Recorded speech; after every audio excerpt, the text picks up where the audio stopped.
بات کی جی مجھے امریکہ یاد آ گیا. آپ نے کبھی عافیہ صدیقی پہ بات کی؟ ہاں کی ہے، کیوں نہیں کی؟ دعا بھی کروائی ہے اس کے لیے، بات بھی کی ہے.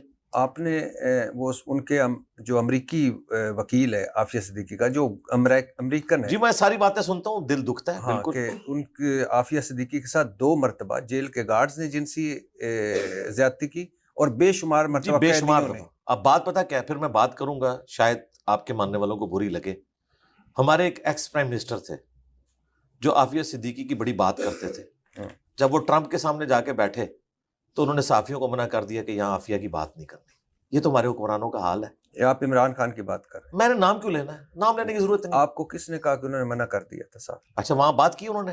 نہیں، میں اس کی بات کر رہا ہوں کہ آپ نے کہا کہ انہوں نے صحافیوں کو کہا منع کر دیا. جی صحافیوں نے بتایا. کوئی نام لیں گے صحافی پہ؟ نام لینے کی ضرورت نہیں، ہم میڈیا میں دیکھتے یہ رہتے تو ہیں. میں آپ کے ساتھ ہوں کہ بات نہیں کی، بات نہیں ہوئی، لیکن انہوں نے منع کر دیا صحافیوں کو کہ یہاں بات نہ کرنا. وہ کب؟ جو انہوں نے کیا نا، منع کیا، اس کو میں کرٹیسائز نہیں کر رہا. حکومتوں کے درمیان اسی طریقے سے معاملات چلتے ہیں. یہ اتنا آسان کام نہیں ہے سر. میں ایگری کرتا ہوں. اب بھی جو جائے گا وہ بھی نہیں بات کر سکتا. آپ کتابی نالج رکھتے ہیں، ریفرنس دیتے ہیں. جی مجھے ریفرنس دیں کہ کس صحافی کو انہوں نے منع کیا. اب میرے نام تو اس طرح یاد نہیں رکھے ہوئے. اس وقت جو خبریں آئی تھی، کوئی وہ صفحہ نمبر، چلے اس کو ہم مختصر کرتے ہیں. ان پرنسپل ہم بات کر لیتے ہیں. کیا انہوں نے بات کی؟ نہیں. ہاں بس یہی آپ کے لیے کافی ہے. نہیں، ایک ہوتا ہے بات نہ کرنا، جی جی، ایک ہوتا ہے منع کر دینا. چلیں بات نہیں کی تو وہ جو پہلے ہنگامہ کھڑا کیا ہوا تھا مسنگ پر، ایک منٹ رک جائے سرکار. مفتی صاحب میں آپ کا کوئی اندھا فالوور تو نہیں ہوں. نہیں میں آپ کو جیسے میں سلیم صافی نہیں ہوں. سرکار ایک میری بات سن لیں. آپ ایک بات کو پکڑ کے، میں اپنی اس بات کو واپس لینے کے لیے تیار ہوں.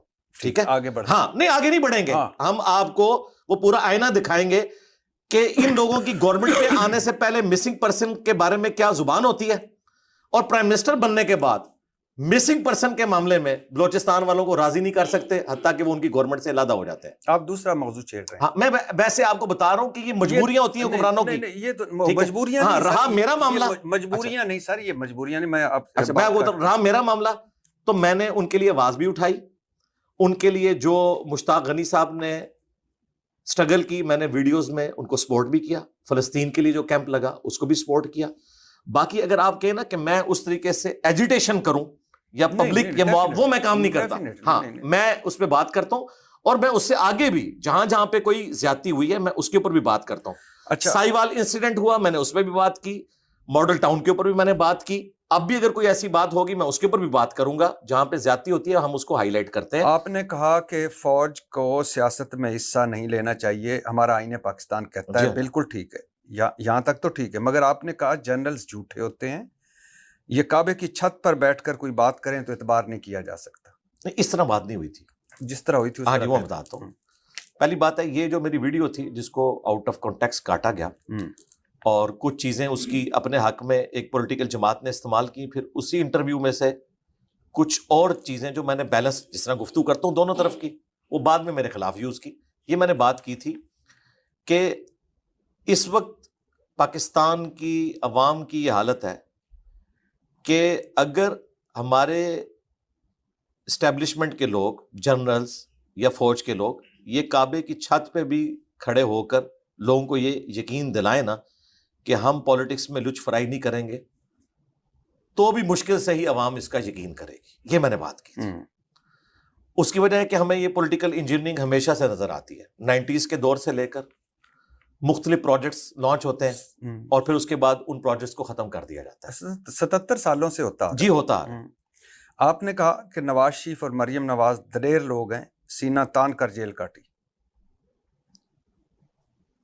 یہ اس طریقے سے تو شاید بات نہ ہوئی ہو. اسی طریقے سے نہیں، میں نے کہا تھا کہ وہ اس وقت بات کی تھی کہ کمپیریزن کرواتے ہوئے. نہیں صرف میں پہلے فکر میں سرکار آپ نے مجھے تو یاد ہے نا، میں بتاؤں گا نا ظاہر ہے، یا تو آپ پوری ویڈیو لے کے نا، وہ اس میں بات ہو رہی تھی. یہ بھی انٹرویو میں بات ہوئی تھی جب میں نے یہ بات کی تھی کہ خان صاحب نے جو اپنے ارد گرد اکٹھے کیے ہوئے نا کے پی کے لوگ، اور وہ پٹرول بمب اور وہ سارا کچھ ہم پولیس. آپ زمان پارک کے محاصرے کی بات. جی ہاں.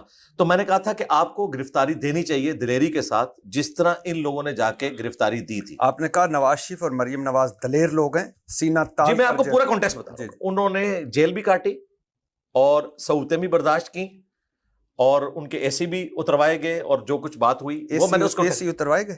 ہاں جو کلیم کیا تھا نا کہ یہ AC اتروائے گئے. یار میں وہاں پہ موجود نہیں, میں آپ کو جنرل بات کر رہا ہوں کہ ایک بندے نے کی تھی میں ان کا AC اترواؤں گا, حالانکہ اس کی اتھارٹی نہیں ہے, وہ بندہ جیل کے اوپر وہ حاکم ہی نہیں تھا, اس کو یہ بات ہی نہیں کرنی چاہیے تھی. ایک ہوتا ہے آپ کہتے ہیں میں ارشاد بھٹی کو آنے ہی نہیں دوں گا, اور ایک ہوتا ہے آپ مجھے آنے نہیں دیتے, فرق ہوتا ہے نا. یہ سارے فرق نا آپ اچھا نہیں, آپ نے ان کہا لوگوں کہ کو بتائیں کہ جو اس طرح کی دھمکیاں لگاتے ہیں جس کے وہ اہل ہی نہیں ہے. آپ نے کہا نواز شریف, اور اچھا ویسے ایک بات مزے کی آپ کو بتاؤں کہ AC اتروانے کا انہوں نے کہا تھا, مطلب AC لگا ہوا تھا. اس کا مجھے کوئی انٹرسٹ نہیں ہے, میں کہتا ہوں یہ ایک پرائم منسٹر کے شان نشان ہی نہیں ہے. میں کہہ رہا ہوں کہ میں صرف آپ کو یہ بتا رہا ہوں, اور اتروایا بھی نہیں تھا, انہوں نے یہ بھی غلط کیا یار, وہ لگائیں یا اتاریں مجھے اس سے فرق نہیں ہے. میں کہتا ہوں پرائم منسٹر کے انڈر جیل آتی نہیں ہے, اس کی اسٹیٹمنٹ بنتی نہیں ہے. کہا نواز شریف اور مریم نواز دلیر لوگ ہیں, سینہ تان کر جیل کاٹی. آپ کو پتہ نہیں کہ مطلب جدہ, ایک مرتبہ لندن, جی پتہ ہے, تو سینہ تان کے گئے تھے. جی وہ بھی ان کی جو ایکٹیویٹی تھی ان کو جیل کاٹنی چاہیے تھی اس وقت. میں تو آپ کی بات کر رہا تھا نا جی. اچھا آپ نے, میں کسی کے فضائل نہیں سنا رہا تھا. دیکھیں میں ایک کمپیریزن کر رہا تھا دو واقعات کا, آپ نہیں, اور اس میں یہ بات ہوئی تھی. آپ نے کہا عمران خان جیل کی سختیوں سے گھبرا کر بہت جلد ڈیل کر کے باہر آ جائے گا, جیل کی مصیبتیں اس کے بس کا روگ نہیں. میں نے اس طرح کی کہا تھا. دیکھیں مجھے نہیں پتا کہ کس کانٹیکسٹ میں کیا سوال ہوا تھا اور کیا بات کی تھی. عمران خان جیل میں گرفتار ہو گئے, اس کے بعد آپ نے اپنی ایک ویڈیو میں کہا کہ عمران خان جیل کی سختیوں سے گھبرا کر بہت جلد ڈیل کر لے گا, اور یعنی نہیں, میں نے یہ بات نہیں کی. سرکار ادھر ہی روک لیں, یہ ویڈیو دکھائیں مجھے. چلو میں ویڈیو ابھی ویڈیو دکھاتا ہوں, نہ دکھائے تو نہیں چلائے نا جیل کی. اچھا یہ بتائیں, میں چلا دکھاتا ہوں. اچھا آپ کی ویڈیو سے دکھاؤں گا. وہ بات میں نے کچھ اور کی تھی. کیا وہ میں نے نہیں بتانا, مجھے تو پتا میں نے کیا بات کی ہے. میں نے یہ نہیں کہا تھا, ہاں میں نے یہ کہا تھا, یہ اسی زمانے میں نے بات کی تھی کہ میں نہیں سمجھتا تھا کہ وہ اتنی دلیری دکھائیں گے کہ وہ جیل کو برداشت کریں گے. میں یہ نہیں سمجھتا تھا, لیکن انہوں نے فی الوقت کوئی ڈیل نہیں کی. یہ میں نے بات کی تھی. اچھا یہ تو بالکل ہی الٹا, مطلب کہ آپ یہ میں نے بات کی تھی. مطلب اچھا اب مجھے نہیں پتا کہ انہیں ڈیل آفر ہوئی ہے نہیں, کیونکہ ابھی تک جتنے یوٹیوبرز بتاتے ہیں جرنیل قدموں میں گر پڑا, وہ سب کچھ جھوٹ نکلا ہے. علیمہ باجی نے بھی بتایا کہ کبھی کوئی ان کے پاس نہیں گیا, تو وہ تو سب کچھ جھوٹ نکلا جو اتنے ویلاگز بنتے رہے لوگوں کے. تو مجھے نہیں لگتا انہیں ڈیل آفر ہوئی ہے یا نہیں ہوئی ہے, لیکن یہ بات ہے کہ انہوں نے ثابت کیا ہے کہ انہوں نے اپنا جیل کے اندر وقت گزارا ہے.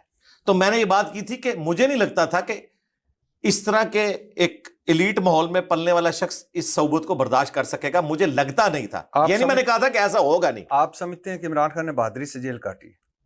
ہاں جی بالکل, اس میں کوئی دوسری رائے نہیں ہے. آپ نے ووٹ ڈالا 8 فروری 2024 کے الیکشن میں؟ جی ڈالا تھا, میں تو صبح سویرے پہنچ گیا تھا ووٹ ڈالنے کے. اچھا یہ تو آپ کا حق ہے کہ کس کو ڈالیں جس کو نہ ڈالیں, لیکن آپ کیا سمجھتے ہیں کہ کون جیتا تھا اس الیکشن میں؟ میرے پاس تو کوئی ثبوت نہیں ہے. پھر آپ ثبوت مانگ لیں گے نا مجھ سے.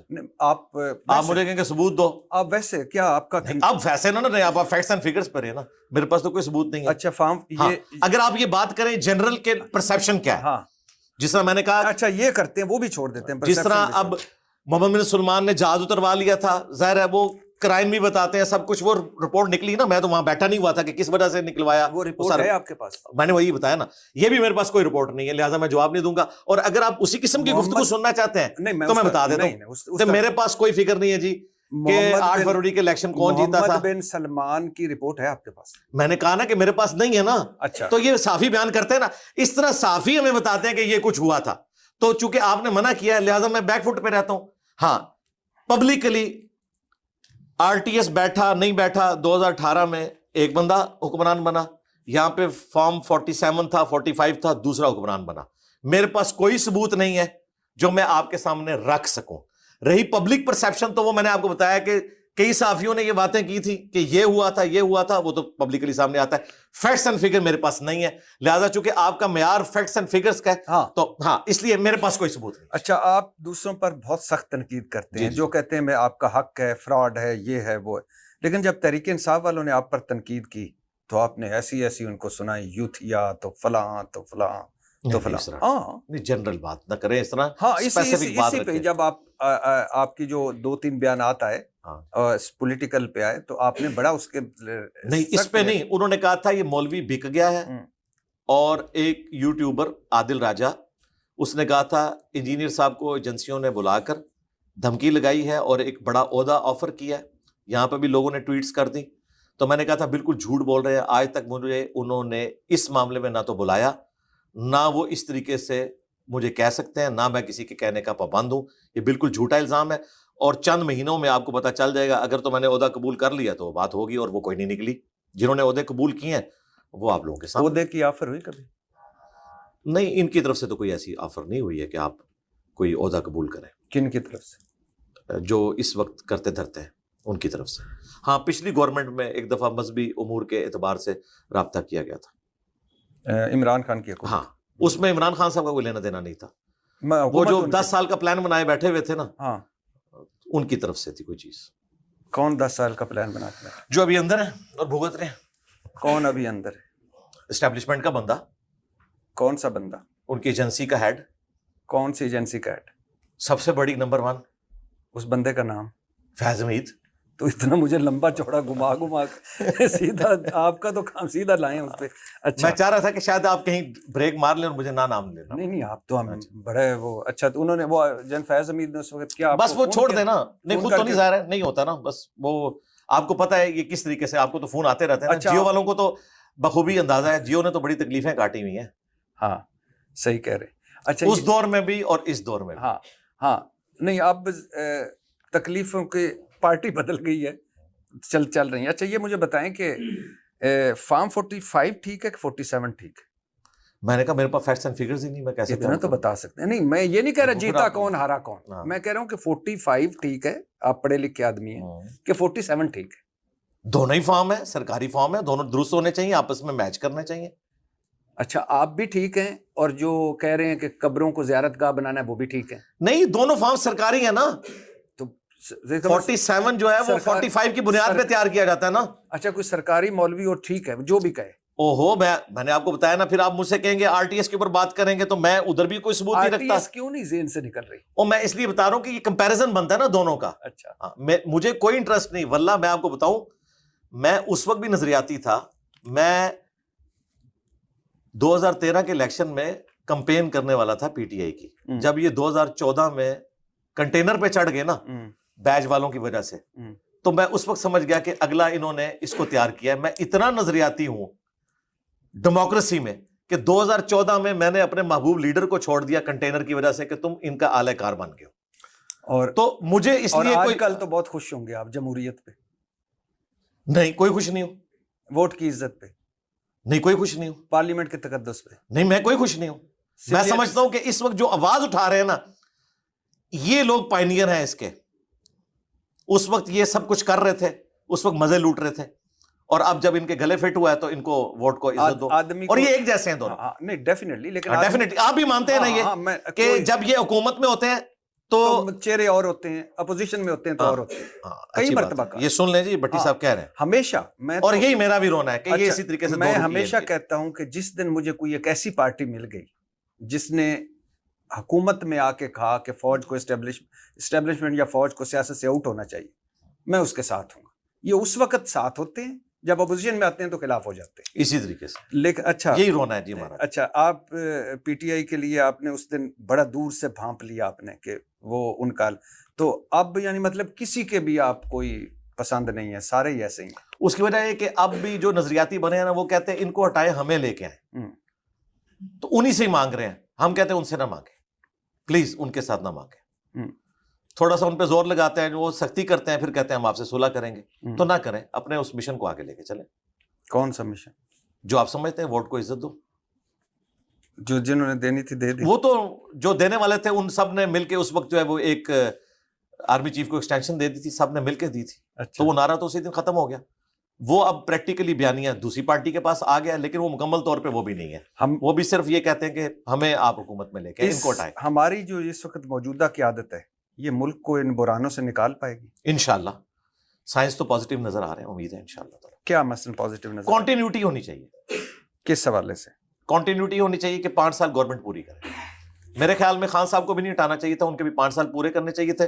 انہوں نے اپنے وزن کے اوپر خود گر جانا تھا اگر ان کی پالیسیز عوام ایکسیپٹ نہ کرتی. یہ بھی اپنے وزن کے اوپر گر جائیں گے انشاءاللہ خود. آپ کی 2 مقبول ترین ویڈیوز ہیں، ایک 8 ملین کی ہے اور دوسری 6 ملین کی ہے، اور دونوں سیکس پر ہیں. ایک یعنی دونوں ایک سیکس کے حوالے سے ریلیٹڈ ہیں، اسلام میں جو سیکس ڈسپلن ہے. ہاں، اور پاکستان پہ ایک سٹڈی بھی آئی تھی کہ وہ جو پورنوگرافی کے حوالے سے سرچ کرنا ہے نیٹ پہ، پاکستان نمبر 1 پر ہے. جی جی. تو کیا وجہ ہے کہ ہم حج اور عمروں میں بھی نمبر 1 پہ ہیں اور اس طرف بھی نمبر 1 پہ ہیں؟ چلیں وہ جو نمبر 1 ہے اس اعتبار سے وہ تو بڑی خطرناک بات ہے. اس میں بھی فیصل آباد کا پہلا نمبر تھا پاکستان میں. ہاں، اور یہ پورنوگرافی کی جی جی اسی طریقے سے. باقی اس ٹاپک کے اوپر اگر کوئی انٹرسٹ ہے تو میری تو خواہش ہے کہ انہوں نے ہماری وہ ویڈیو اگر دیکھی ہے تو انشاءاللہ تعالیٰ سیکس ڈسپلن بھی ان کو اسلام کا سمجھ آ جائے گا. یہ ایک ہی ویڈیو ہے جو میں نے ریکارڈ کروائی تھی اس حوالے سے تاکہ نوجوان نسل کو ایجوکیٹ کیا جائے, اور اس میں بھی میں نے بڑے کوڈ ورڈز کے ساتھ طریقے سے گفتگو کی تھی جو معاشرے کے اندر برائیاں پائی جاتی ہیں ان کو ہائی لائٹ کیا تھا. آپ کی بات درست ہے کہ لوگوں نے تو شاید کسی اور امید سے اس کو کلک کیا ہوگا کہ شاید ہمیں اس میں کچھ اس طرح کی انفارمیشن ملے گی جو یوٹیوب کے اوپر اپلوڈ کرتے ہی ڈیلیٹ ہو جاتی ہے یوٹیوب کی پالیسیز کی وجہ سے. اس اعتبار سے یوٹیوب بہت زبردست اپنی پالیسیز کو لے کے چل رہی ہے, تو ایسی بات نہیں تھی, یہ حقیقت بات ہے. سوشل میڈیا کا سب سے بڑا جو فتنہ ہے وہ بے حیائی کا ہی فتنہ ہے, اس میں کوئی شک نہیں ہے. اور یہ اتنی بڑی آزمائش ہے کہ اگر اس کو آپ ڈائریکشن نہیں دیں گے اور کنٹرول نہیں کریں گے تو یہ تو گھر گھر اور گلی گلی اور بیٹھک بیٹھک تک فتنہ پہنچ جائے گا. فتنے سے یاد آیا, فتنۃ الخارج اس کے خلاف ایک جنگ ہے ہماری ریاست لڑ رہی, بلکہ میں تو سمجھتا ہوں کہ میں بھی اس کے ساتھ ہوں. یعنی میں اپنے طور پہ اپنی رائے دے رہا ہوں کہ جو دہشت گردی کے خلاف جنگ ہے اور اس میں اپنی فوج اپنے سولین اداروں کے ساتھ کھڑا ہوں اور لڑنی چاہیے. آپ کا اس پہ کیا رائے ہے؟ جی میں ساتھ ہوں, لیکن میں اپنے ریاستی اداروں سے یہ گلہ کروں گا کہ یہ آپ کی غلط پالیسیز کی وجہ سے ہمیں دن دیکھنے پڑ رہے ہیں. جب ایک پرائم منسٹر آپ کو سمجھاتا تھا آپ نے ڈان لیگ بنا کے اسے فارغ کر دیا, بعد میں FATF کی وجہ سے وہ ملک کی پالیسی بن گئی اور آپ کو بعد میں سمجھ آیا کہ بھئی یہ کیا ہو گیا. آپ جن جہادی تنظیموں کو ایسٹ کہتے تھے آج انہی جہادی تنظیموں کے لوگ نان اسٹیٹ ایکٹر بن کے دوسری تنظیموں میں جا کے ہمارے فوجیوں کو شہید کر رہے ہیں. تو یہ تو اس کا ایک تلخ پہلو ہے جو ہمارے ex prime minister Imran Khan صاحب نے جگہ جگہ ان غلطیوں کا اعتراف کیا جو ہماری اسٹیبلشمنٹ سے ہوئی. اور ظاہر ہے پولیٹیکل لیڈرز کو ہی اسٹیبلشمنٹ کی غلطیوں کا بوجھ اٹھانا چاہیے اس اعتبار سے کہ ان کا فیس سامنے ہوگا تو معافی مانگنا دنیا سے آسان ہوگی. اور پرائم منسٹرز کا کام ہے کہ وہ اسٹیبلشمنٹ کی غلطیوں کو اس طریقے سے آن کرتے ہوئے آگے چلے. اور یہ میں سمجھتا ہوں کہ اس دور میں جو FATF والا سلسلہ اور پھر ضرب عضب رد الفساد پچھلے پرائم منسٹر بھی اور موجودہ پرائم منسٹر نے بھی اس کو لے کے چلے. فتنہ ریاست کے خلاف واقعی یہ ہے کیونکہ انہوں نے آرمڈ کنفلکٹ کیا ہوا ہے اور یہ حکومت کے خلاف نہیں. جب عمران خان صاحب کی گورنمنٹ تھی اس وقت بھی یہ ہمارے فوجیوں کو مار رہے تھے, آج بھی مار رہے ہیں. تو ان کی حکومت کے خلاف, نون لیگ کے خلاف, PTI کے خلاف جنگ نہیں ہے, ریاست کے خلاف جنگ ہے. ان سے اسی طرح نپٹنا چاہیے. جی اسی طریقے سے نپٹا جائے گا. جی زیرو ٹالرنس. سیدنا علی رضی اللہ تعالیٰ نے بھی ایز اے لاسٹ ریزارٹ خوارج کے اوپر تلوار سونتی ہے, اور یہ قرآن میں ہے سورۃ الحجرات میں کہ اگر مسلمانوں کا کوئی گروہ باغی ہو جائے تو ان کے اوپر تلوار اٹھاؤ, ان سے قتال کرو یہاں تک کہ توبہ پر آمادہ ہو. ہم انہیں کافر نہیں سمجھتے جو یہ خارجی ہیں, مسلمان ہیں لیکن ایکسٹریمسٹ ہیں, اور مسلمانوں پر بھی تلوار اٹھائی جائے گی. حضرت علی نے جو تینوں جنگیں لڑی ہیں, جنگ جمل, صفین, نہروان, وہ اسی بنیاد پہ لڑی ہیں قرآن کے اس حکم کے تحت. آپ اچھا اس سے پہلے کہ میں ڈیجیٹل دہشت گردی کا آپ کو پوچھوں, آپ نے وہ جو حضرت علی کا ذکر کیا اور خارجیوں کا ذکر کیا, تو آپ نے یہ کہا ہے کہ حضرت علی نے جن خارجیوں کے ساتھ جنگ کی بعد میں ان کا جنازہ بھی پڑھایا. ہاں وہ اس لیے میں نے یہ بات کی تھی کہ حضرت علی جو ہے خوارج کو کافر نہیں سمجھتے تھے. صحیح بخاری میں موجود ہے, سعد ابن ابی وقاص رضی اللہ تعالیٰ عنہ فاتح ایران ہے, ان سے خوارج کے بارے میں پوچھا گیا تو انہوں نے کہا وہ فاسق ہے, یعنی گناہ کبیرہ کے مرتکب ہے. حضرت علی رضی اللہ تعالیٰ عنہ سے پوچھا گیا, مصنف ابن ابی شیبہ میں موجود ہے, کہ یہ کافر ہے؟ انہوں نے کہا کافر تو نہیں, یہ تو کفر سے اتنی نفرت کرتے ہیں کہ مجھے کافر سمجھ کے مجھے چھوڑ گئے. کتنا پازیٹیو ذہن ہے سیدنا علی کا. پوچھا گیا منافق؟ ان کا منافق نہیں, یہ تو اتنی لمبی نمازیں پڑھتے ہیں, منافق تو قرآن میں ہے, اللہ کا ذکر بہت تھوڑا کرتا ہے, نہ کافر ہے نہ منافق. تو پھر کیا ہے؟ کہا یہ ایک گروہ ہے جنہوں نے ہمارے خلاف بغاوت کی ہے, یعنی ہمارے بھائی ہیں, بگوڑے ہو گئے. TTP ہو یا ہمارے بلوچستان کے لبریشن والے لوگ ہوں, یہ ہمارے بھائی ہیں, بگوڑے ہو چکے ہیں. تو اس کانٹیکسٹ میں نے بات کی تھی کہ یہ کافر نہیں ہے, منافق بھی نہیں ہے. تو تیسری کیٹیگری اسلام کی روح سے مسلم آتی ہے, وہ پولیٹیکلی باغی بھی ہو سکتا ہے. تو مسلم کا جنازہ پڑھا جائے گا. ہمارے پاس کوئی ثبوت نہیں ہے کہ کوئی مسلمان ہے اور اس کا جنازہ نہ پڑھا جائے. ہاں کیٹاسٹرافک کنڈیشن میں ہو سکتا ہے. اس کانٹیکسٹ میں نے تاریخ کے حوالے سے یہ بات کی تھی کہ خوارج اگرچہ حضرت علی کے مخالفین تھے لیکن ان کا وظیفہ بھی لگایا ہوا تھا حضرت علی نے. جب انہوں نے مسلمانوں کو قتل کیا تو ان کے اوپر تلوار اٹھائی